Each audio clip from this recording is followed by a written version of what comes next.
بعض لوگوں کا خیال ہے کہ اسلام میں جبر نہیں ہے،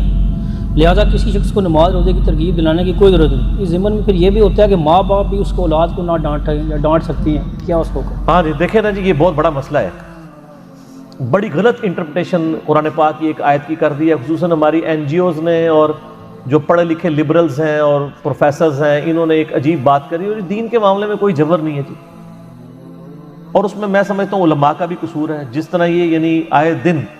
یعنی عوام الناس کے اوپر چڑھ دوڑتے ہیں اور زبردستیاں کرتے ہیں، اس سے یہ بھی ایک ریونج سامنے آنا تھا۔ تو واقعی جو جبر اس وقت کیا جا رہا ہے وہ والا جبر تو نہیں ہے، لیکن ایک بندہ اسلام قبول کرتا ہے، اب وہ کہے جی میں نے اسلام تو قبول کیا لیکن میں نے نماز کوئی نہیں پڑھنی، میں نے زکوٰۃ کوئی نہیں دینی، میں نے رمضان کے روزے کوئی نہیں رکھنے، جی دین کے معاملے میں جبری کوئی نہیں ہے، تو سر وہ مسلمان ہی کوئی نہیں ہے۔ صحیح مسلم میں حدیث ہے 246 انٹرنیشنل نمبر کے مطابق، کتاب الایمان چیپٹر میں، اور مشکات میں بھی آپ کو ایمان والے چیپٹر میں یہ حدیث مل جائے گی کہ نماز والے چیپٹر میں، نماز کی اہمیت والے چیپٹر میں، کہ بندے کے کفر اور اسلام کے درمیان، شرک اور کفر کے ایمان کے درمیان فرق جو ہے وہ نماز ہے۔ نماز نہ پڑھنے والا پاکستان کے شناختی کارڈ میں مسلمان ہے سر، اللہ کے حضور وہ عملاً کافر ہے، اعتقاداً نہیں ہم کہتے لیکن عملاً تو وہ کافر ہے۔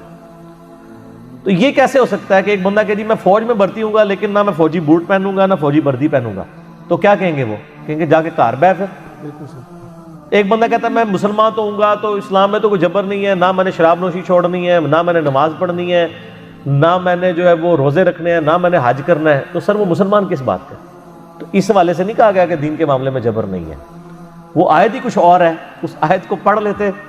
تو ان کو پتہ چل جاتا۔ یہ آیت الکرسی ہے نا جو پارہ نمبر 3 کے شروع میں ہی آتی ہے، آیت نمبر 255 سورۃ البقرہ کی،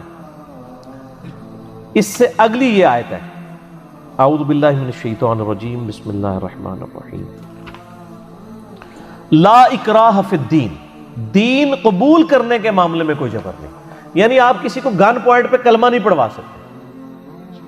کہ کلمہ پڑھنی تو گولی مار دوں گا، کسی کافر کو مسلمان نہیں کر سکتے، ٹھیک ہے؟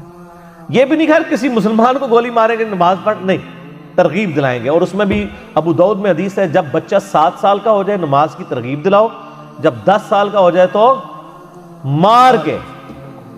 تو نبی علیہ السلام کو نہیں پتا تھا دین کے معاملے میں کوئی جبر نہیں، پھر کیوں کہا گیا کہ اولاد کو مار کے نماز پڑھواؤ؟ اور اخلاقی تربیت بھی کریں، ظاہر ہے خرچہ پانی بند کر دیں اور سزا دیں، لیکن نماز کی ترغیب ضرور دلائیں، لیکن وحشیوں کی طرح نہ مارے کہ بھی کوئی ہڈی پسلی توڑ دیں، اس کی بھی اسلام میں بالکل کوئی اجازت نہیں ہے، یعنی یہ بھی ایک بالکل غلط ایٹیچیوڈ ہے۔ لیکن یہ آیت بالکل ڈیفرنٹ تھی، لا اکراہ فی الدین، دین قبول کرنے کے معاملے میں کوئی جبر نہیں، قد تبین الرشد من الغی، بے شک ہدایت گمراہی سے واضح کر دی گئی ہے، یعنی اللہ نے ہدایت اور گمراہی کا واضح راستہ دکھا دیا ہے، انا ہدیناہ السبیل اما شاکرا و اما کفورا، ہدایت کا راستہ واضح کر دیا ہے، چاہے تو شکر گزاری کی روش اختیار کرو خواہ نہ شکری کی، زبردستی کسی کو کلمہ نہیں آپ پڑھا سکتے۔ یہی وجہ ہے دیکھیں نہیں رومن امپائر جب سیدنا عمر کے دور میں گری ہے، اس کے بعد پھر بیت المقدس بھی فتح ہوا ہے، تو وہ عیسائیوں نے چابی سیدنا عمر کے حوالے کی تھی بیت المقدس کی، تو آپ نے وہاں اناؤنسمنٹ کی تھی کہ ان کا کوئی گرجا نہیں گرایا جائے گا، ان کو مذہبی آزادی ہوگی، بلکہ حضرت عمر فاروق رضی اللہ تعالیٰ عنہ کا تو قیامت تک کے لیے یہودیوں کے اوپر احسان ہے کہ عیسائی جو ہیں یہودیوں کو حضرت عیسیٰ کا قاتل سمجھتے تھے، جو ان کی ایک میتھالوجی چل رہی ہے، ہمارے نزدیک تو ان کو اوپر اٹھا لیا گیا، تو وہ حضرت عمر فاروق رضی اللہ تعالیٰ نے جب یروشلم فتح کیا ہے تو پہلی دفعہ عیسائیوں کو 500 سال کے بعد آلموسٹ، کیونکہ 70 عیسوی میں ٹائٹس نے حملہ کر کے تباہ و برباد کیا تھا اسے یروشلم کو، 500 سال کے بعد یہودیوں کو اجازت ملی تھی کہ وہ اپنے مذہبی مقام یعنی بیت المقدس میں آ سکیں، تو حضرت عمر نے بھی کوئی زبردستی نہیں کی، اسی کے تحت کہ دین کے معاملے میں کوئی جبر نہیں ہے، ہدایت اور گمراہی الگ ہو چکی ہے۔ فَمَن يَكْفُرْ بِالطَّاغُوتِ، جو کوئی کفر کرے گا طاغوت کا، وَيُؤْمِن بِاللَّهِ، اور اللہ پر ایمان لائے گا،